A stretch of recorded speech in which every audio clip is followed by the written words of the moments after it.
मेरे अजीज भाई बहनों, आप यीशु मसीह के नाम से जय मसीह की।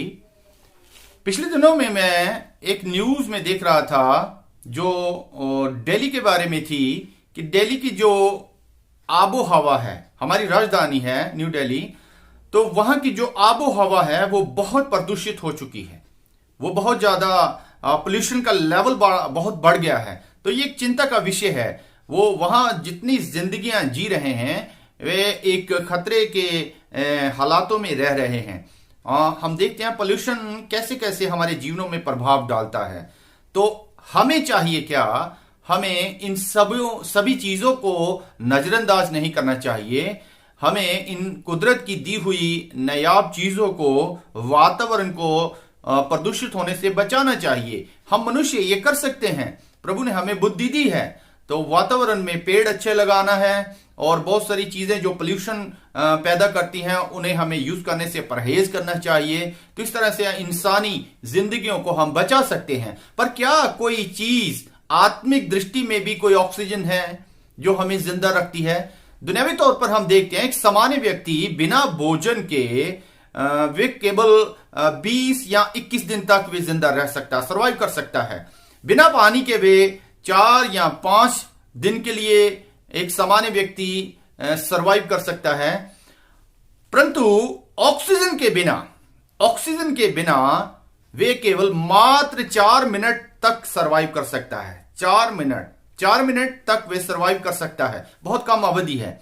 तो वो कौन सी इतनी बेहतरीन चीज है जो कुदरत ने हमें दी है, ऑक्सीजन, जिससे हम जिंदा रह सकते हैं। आमतौर पर 1 मिनट में हम 12 से 14 बार सांस लेते हैं, ऑक्सीजन इनहेल करते हैं और कार्बन डाइऑक्साइड बाहर निकालते हैं। ये प्रोसेस को हम बोलते हैं हम सांस ले रहे हैं, हम जिंदा हैं। लंग्स को हमें शुद्ध हवा चाहिए, ऑक्सीजन चाहिए, जिससे हम जीवित रह सकें।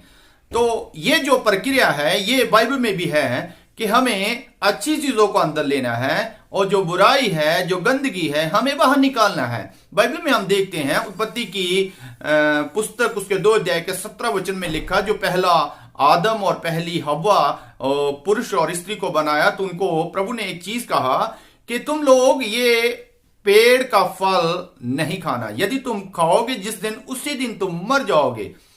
तो हव्वा ने वो फल खाया और अपने साथी को आदम को भी दिया, और उसी दिन वे आत्मिक दृष्टि से मर गए थे। भले वे शारीरिक दृष्टि से जिंदा थे, पर आत्मिक दृष्टि से वे मर गए थे। तो ये इस बात से परिणाम है, इस बात का हमें सबूत देती है कि अनाज्ञाकारी जो है वो हमें मृत्यु देती है। जैसे बाइबल में हम पढ़ते हैं पाप की मजदूरी तो मृत्यु है। इसी तरह से जब हम देखते हैं वो ऑक्सीजन क्या है जिसके साथ हम जिंदा रह सकते हैं, वो है मेरे प्रभु का आत्मा, जिसको हम धारण करके, जिसको हम इनहेल करके जिंदा रह सकते हैं। आत्मिक दृष्टि पर अनंत जीवन हम पा सकते हैं। तो यहां पर हम देखते हैं मेरे प्रिय भाई बहनों, बाइबल में गलातियां उसके 5 अध्याय की 19 वचन में लिखा वो कौन सी अनाज्ञाकारी है, वो कौन सी चीजें हैं जो कार्बन डाइऑक्साइड, जो गंदगी है, वो प्रदूषित हवा है जिसको हमें बाहर निकालना है। तो इसको हम पढ़ेंगे, मैं एक एक करके इसको पढ़ना चाहूंगा। और यहां पर हम देखते हैं गलातियां उसके 5 अध्याय उसका 19 वचन क्या कहता है। शरीर के काम तो प्रकट हैं, अर्थात व्यभिचार, गंदे काम, लुचपन, मूर्ति पूजा, टोना, बैर, झगड़ा, ईर्ष्या, क्रोध, विरोध, फूट, विधर्म, मतवालापन, लीला क्रीड़ा और इनके जैसे और काम हैं। इनके विषय में तुमसे पहले से कह देता हूं, जैसे पहले कह भी चुका हूं, कि ऐसे ऐसे काम करने वाले परमेश्वर के राज्य के वारिस ना होंगे। तो ये है वो गंदगी, ये है वो कार्बन डाइऑक्साइड, ये है वो हवा, वो प्रदूषित हवा जिसे हमें बाहर निकालना है। और आत्मिक दृष्टि से वो कौन सी ऑक्सीजन है जिसको हमें लेना है?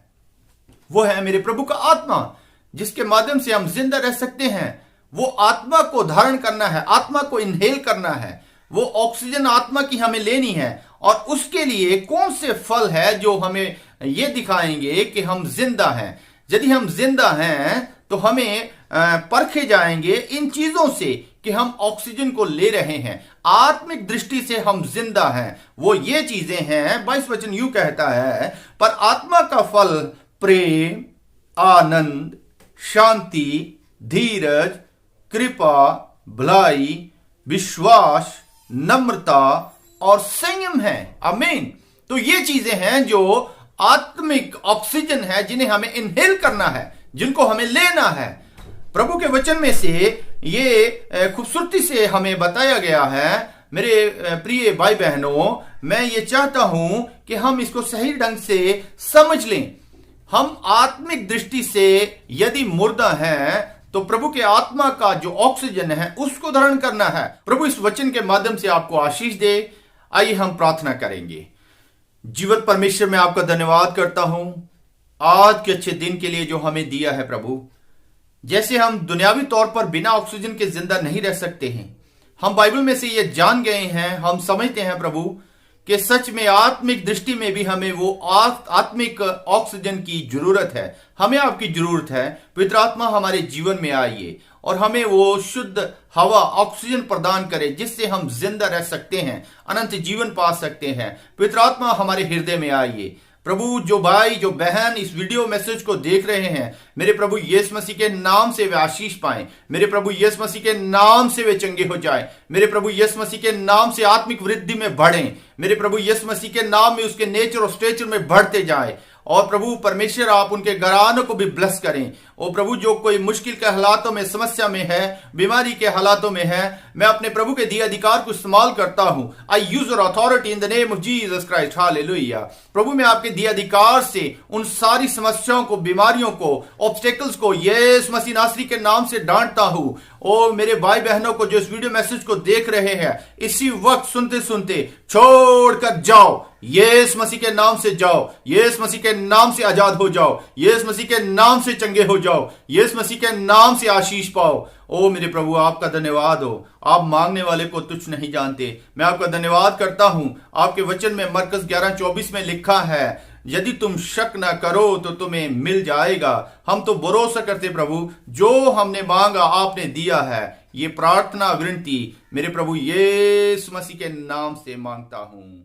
आमीन।